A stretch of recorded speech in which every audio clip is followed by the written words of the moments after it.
Darwin. I guess I got interested in this when I was doing my PhD, and I briefly looked at the Hartnett car and dismissed it as having any Australian design content, which basically it doesn't have any Australian design content, except for a little bit of graphics that a local graphic artist performed, which I'll get to. Anyway, Hartnett's car, Passion or Folly. Come over here.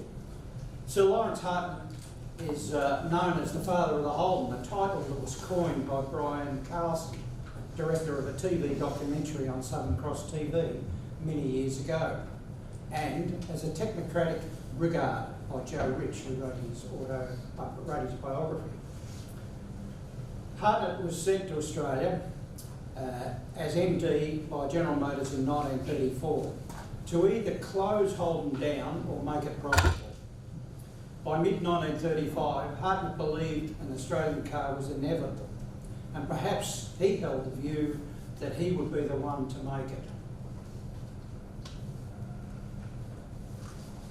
Hartnett drove his GMH engineers towards an Australian car, initially in 1943, and then in 1945, he started his engineers on a car that would be released for 1948, the 48215 Holden. Hartnett's views about the design were at odds by his employer. We all know what a 48215 Holden looks like. This is kind of what Hartnett wanted. This was the view that the American stylists had. This is the first American styling sketch of the Holden car. Hartnett was sent, well, he took himself to Europe in just straight after the war, after he'd been sacked, if you like, or he wasn't sacked, he resigned, but he didn't have much choice. He either had to go back to America with his family or stay in Australia, and he chose to stay in Australia. So he was looking for something else that he could make, and he went to the Prime Minister, Mr Menzies, and said, can I go to Europe and look for another second car to make in Australia? He went to France and he found what was called the Gregory design. A Frenchman, Jean-Albert Gregory, had designed an aluminium-based, chassis-based, two-cylinder, front-wheel drive car well before the war. It was fitted, if you like, to an Adler as a prototype in 1932. Later, Gregory then fitted the same basic chassis design to an Emil car compound. About 600 of these were built before the war started. It was designed using a French company, Alpax alloy chassis. There were basically 6 components, and that didn't change during the life of the vehicle. Basically, the AFG design was developed before the war, but during the war he wasn't satisfied with the car as a light car. So he had his engineers spread through France during the war, secretly working on separate components of the car. And when the war finished, he brought them back together, put their individual designs together, and came up with what was known as an AFG prototype. Front-wheel drive, torsion bar, suspension, variable rates springs, air-cooled two-cylinder engine. He built 3 prototypes, and he gave one to Peugeot, one to Citroën, and one to Simca, the 3 major French companies, with the view that he thought they would take up the design and build a light car. Citroën said, no, we've got our own, the 2CV, and Peugeot weren't interested. Simca actually took the car and sent it, if you like, to Italy, because they were owned by Fiat, and their people looked at the car, seriously looked at the car. So the prototypes. Hartnett apparently obtained one of the prototypes from Dennis Kendall. Dennis Kendall was an Englishman who took up the AFG design after the French companies didn't want to proceed. And this photo is probably the only photograph of what an original AFG prototype looked like. It actually ended up in Australia, and that's Sir Laurence Hartnett standing next to it. And the big box behind it is what it arrived in. I believe that he got the car when Kendall went broke, and they sold up all Kendall's parts and bits, and of course this car was one of the parts, and it was put in a box and sent to Australia.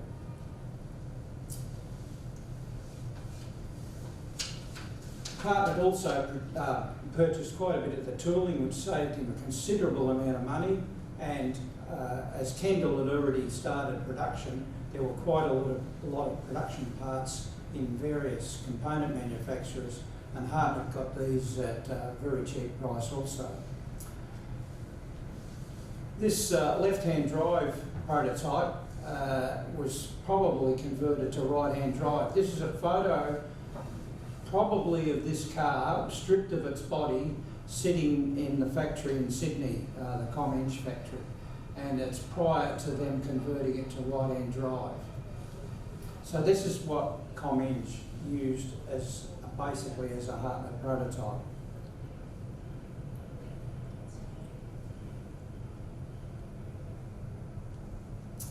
The Kendall sedan actually looked like this, which was pretty much what the original design looked like.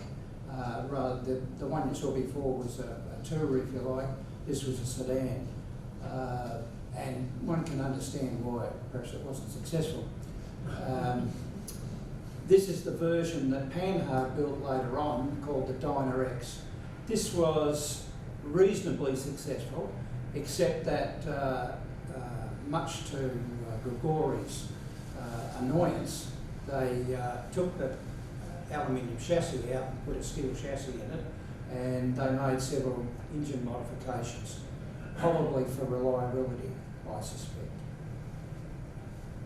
The castings considered comprised of the two main side castings. There were swing axles, which were made of aluminium, and the firewall was comprised of two components, the bottom half of the firewall and the top half, and it all bolted together. So in reviewing the design, Hartnett had purchased the rights to make the design for all Commonwealth countries. And it is noted that both Peugeot and Citroën rejected it outright. And Simca, through their parent company Fiat, modified the design considerably. They also put a steel chassis under it, and in the end they rejected it. Kaiser Motors in USA also looked at the design and said no thanks. Kendall was the only one who had built the cars as designed by Grigori. Panhard modified both the chassis and engine. Simca appeared to show some interest, however the parent company had, under their managing director, who'd been exiled from France when the war broke because he was an Italian, he came back to Simca and he said, "There's no way we're building this car." Simca had actually redesigned the car as a slightly better looking vehicle perhaps, and it was this car that Hartnett managed to bring back to Australia, and it's sitting in the Birdwood Mill Museum today. Hartnett kept it in his garage at Frankston, and I guess we're lucky in many ways that it survived, because Hartnett, I guess, had a great interest in it. The Hotchkiss Grigori was another vehicle that Grigori built, and it was much bigger. It was a four-cylinder car, but based on the same principles. It was said to cost as much to build as any car at the time, and it almost sent Hotchkiss broke. Well, it probably did send it broke. One of Hartnett's directors also suggested that the company, when they were successful selling the small one, could bring this car into Australia and sell that. And many people said that it was a brilliant driving car. And there are a few examples that survive today, and there's some recent road tests, people have driven them, and they said it's absolutely a brilliant driving car. Its problem was that it was a mechanical catastrophe. The chassis cracked and they were very difficult to repair, and it had all sorts of other problems. So it really wasn't a successful production, and before very long, Hotchkiss actually broke. So we get to the Hartnett. The Hartnett styling changed 3 times. Initially, it was the same as the Kendall, and we know this because of the drawing that Hartnett brought to Australia, a body drawing, which I'll show you later, that shows the Kendall styling. Then after a while in Australia, Hartnett must have realised that it wasn't really suitable, and he had March and Fury redesign the car, if you like, to look a bit more modern. But if you look at it closely, it looks just like the the Simca design car. There is very little difference, particularly in the grille. It's really just lifted their car, and the only thing different was they had some commercial bodies. They had a tourer, and a roadster. At some point, Hartnett engaged Owen Fuchs, a graphic artist, to redesign the Hartnett into the final styling, and he came up with this flat-looking grille. But the fenders are perhaps a little bit more rounded, but it looks nothing like the car that Hartnett wanted Holden to make with its straight sides in 1945. But I make one comment that styling in 1949 was perhaps most modern in America with the Studebaker Starlight, and it was considered to be the cutting edge of styling in 1949. That's Penny Sparks quotes that in her book, Century of Car Styling. Hartnett used distributors in each state. The distributor in Victoria was Kenneth Wright. He was a former trimmer and bodybuilder that had a business in Queensbridge Street on the other side of the Yarra. He leased number 79 Yarrabank Road to assemble the Hartnett in his body shop. Hartnett was building a factory in Frankston, or out of Frankston. If you look at newspaper reports, he was building it in Geelong, he was building it in 3 places, I think, but the reality was he bought land in Frankston, but he never got to the point of actually putting a factory on it. So in the meantime, Kenneth Wright said, well, I'll hire a building. It was a former wharf building in Yarrabank Road, and it was diagonally opposite this place, and it was there until they started building Crown Casino, and it got bulldozed. The building at the top, which was a little bit Art Deco, got pulled down when they put the bridge in, the King Street Bridge. It was there, I think, till the 60s sometime. Inside the Kenneth Wright factory, you can see about, I believe there's about 35, I've counted them, of Hartnetts in various condition. And he quickly assembled cars. He had about 260 odd sets of mechanical components purchased and landed in Australia, and he started to assemble them, but he couldn't get body parts. And so they sat in this warehouse in various states of assembly, waiting for body panels. Kenneth Wright, who had invested quite a bit of money in the Hartnett to try and sell it, came up with a brilliant idea that he would make station wagons out of flat steel, because he did have a bodybuilding business on the other side. If you look in the back of this photograph, there are signs of those station wagons being constructed. This is one of the station wagons that was run in an economy trial in Melbourne as a means of promoting the vehicle, if you like. Because Hartnett didn't have finished Hartnetts with his own body style, Kenneth Wright was able to get a station wagon finished, and they ran it in the trial successfully in their class. They won the class. This is a Hartnett Tourer, a sedan, which is in the museum in Canberra, I believe, or in Melbourne Museum. Melbourne Museum Victoria. Museum Victoria. And this is a station wagon outside Kenneth Wright's business in Melbourne. He had a showroom in, I think it was Elizabeth Street. And this was a roadster. They built one roadster, it appears, and it was road tested by several magazines in about 1953. The story of ComEng. ComEng Engineering Company evolved from Smith and Waddington, a bodybuilder that went back many years. They built a lot of Rolls-Royce bodies, very expensive bodies, but ran into financial difficulty, and the Waddingtons left the business, and the federal government purchased Waddingtons, probably because of munitions production and railway manufacture.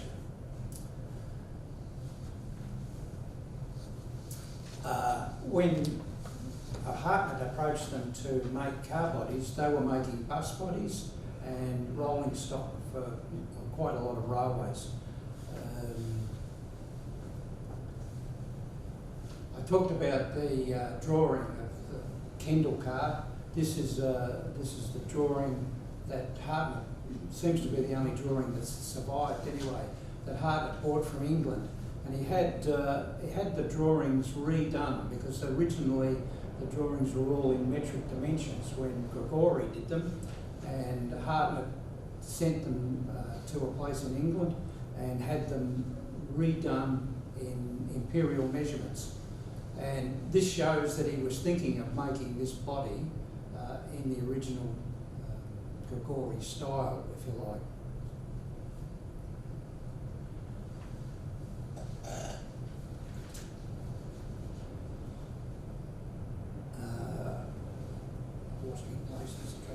They had ComEng at the time, because they'd lost the Waddingtons, they had little body experience, and by the time Hartnett got to them in the 50s, they hadn't made any motor bodies for over 10 years, basically.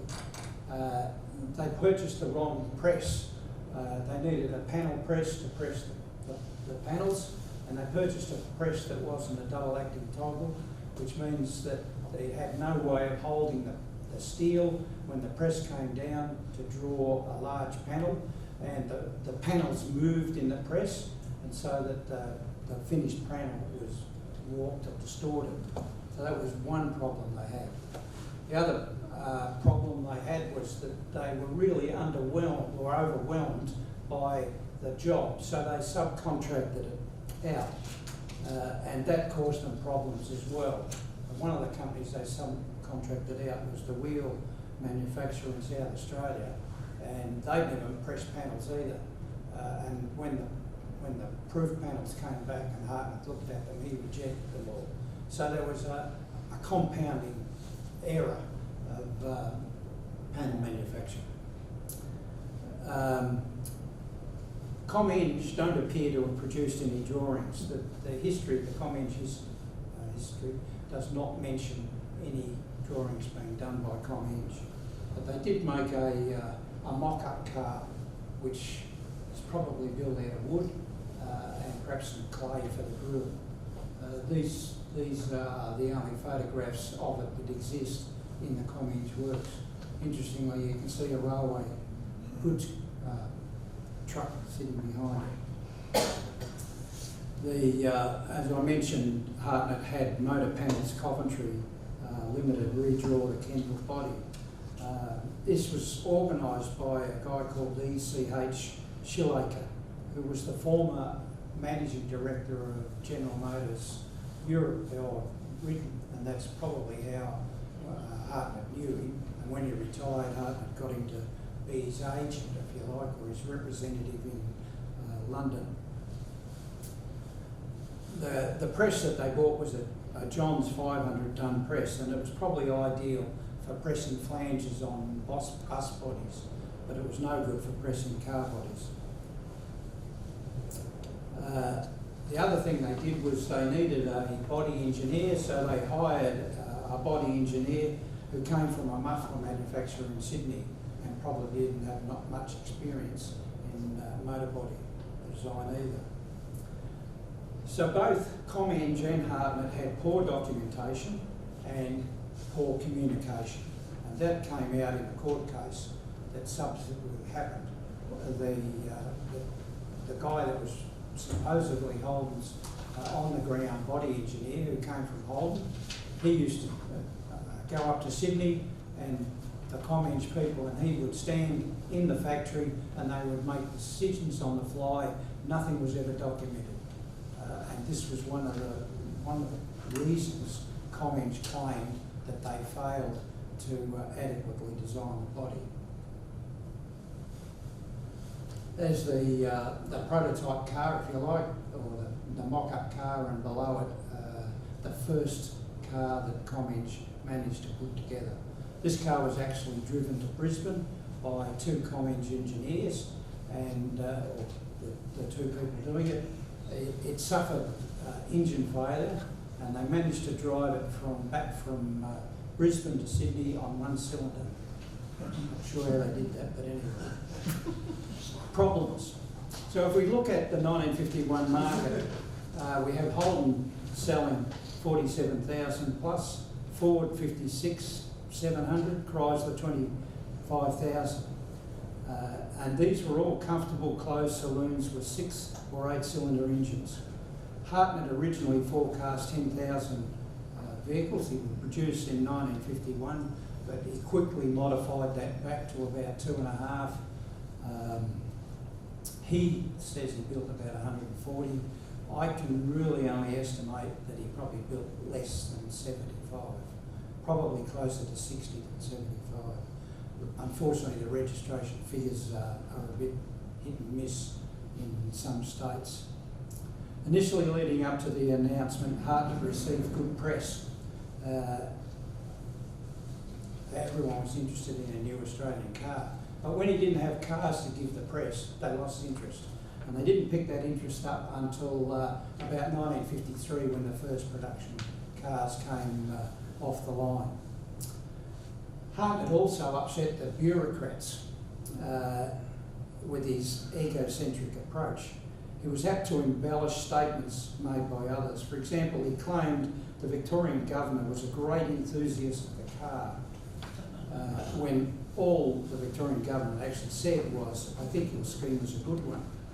Hartnett also said the English companies like Lucas were going to great lengths to assist his car, when all they were doing was selling him components. And he kept telling the managing director and the politicians that he had all the support, but he didn't really have it. And the bureaucrats behind the politicians quickly came to the realisation that Hartnett was blowing a lot of wind. He also had insufficient funding. He didn't have enough engineering personnel, and of course he didn't have drawings or documentation. When Comenge failed to provide the panels as contracted, Hartnett naively believed he was right, and thus Comenge would pay for their mistakes. How wrong he was. He went to arbitration. He said, yes, I'll go to arbitration. But of course, as soon as he did that, solicitors got involved. And very quickly, the money ran out and Hartnett was dead. It took about till 1955. It took a bit over 2 years for arbitration to be settled, and really it was a win for Hartnett and it was a win for Comenge. Hartnett won the case, but he didn't get a big lump sum for Comenge failing to produce the panels. So Comenge thought they'd won too because they didn't have a big payout. I believe the crux of the Hartnett demise was Hartnett's failure to adequately plan and execute his design. He was undercapitalised and thought bluster and reputation would win the day. When the Hartnett Motor Company fell over, he blamed everyone but himself. He even accused the American embassy of lobbying the Australian government on General Motors' behalf to withhold his panels and ensure that he had no cars to sell. He had a big enough ego to think that he was competing against General Motors. There's never been a shred of proof for this wild claim. Postscripts. Of course, he didn't give up. He tried again in '58 with the Lloyd Hartnett. Again, he picked the wrong car as a manufacturer, as Boardwalk closed in 1961. He attempted to on-sell the design twice. In 1977, an approach was made to China to resurrect the design using Bob Chamberlain and Phil Irving to redesign some aspects. I don't know that Hartnett ever contacted either of those gentlemen, but he certainly wrote it in his manifesto, in his book anyway, that he was going to do it. Of course, it didn't happen. He also tried to sell the rights to the Japanese in 1952, but they didn't want it either. Conclusions. There was insufficient capital, just £250,000 when he would have needed a minimum of $1 million. An unrealistic time frame of 1 to 1.5 years, when it would normally take 3 to 3.5 to 4 years. He had selected the wrong bodybuilder. An unorthodox design using front-wheel drive, 2-cylinder, small light car for Australia. Was this suitable for Australia? Not when you consider the competition in the market in 1949-50. The state of our roads and servicing over vast distances would require something a bit better than Hartnett was going to offer. I believe it was folly on Hartnett's part and led to a certain failure, as he did not apply appropriate design, planning and supervision. This, together with insufficient capital, manufacturing problems, saw the Hartnett go the way of other small car companies had. Thank you.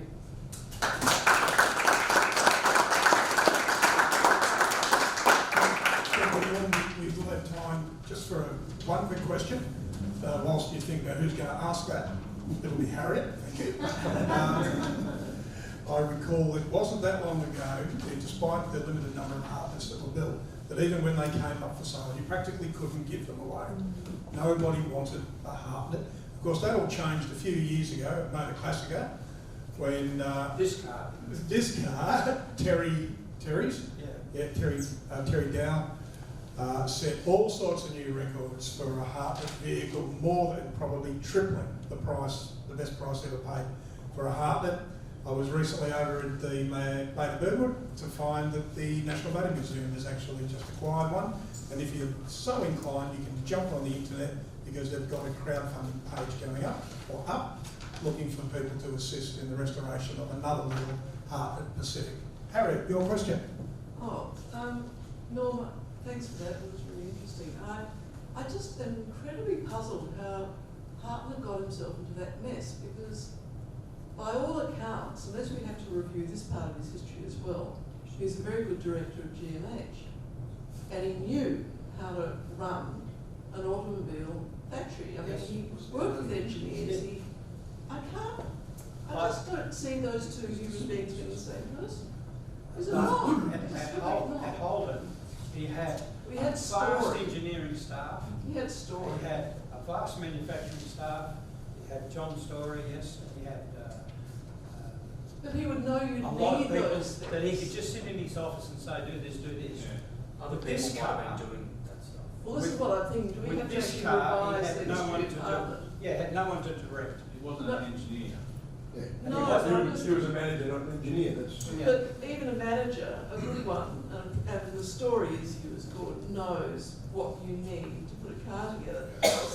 And a critical part of this car's manufacture, when comments were coming off the rails, Hartnett was touring around Europe. Yeah. Yeah. What I'm thinking is we might have to go back to that history of Hartnett at GMH and rewrite it. Something you do in your spare time. Something to do. Your next paper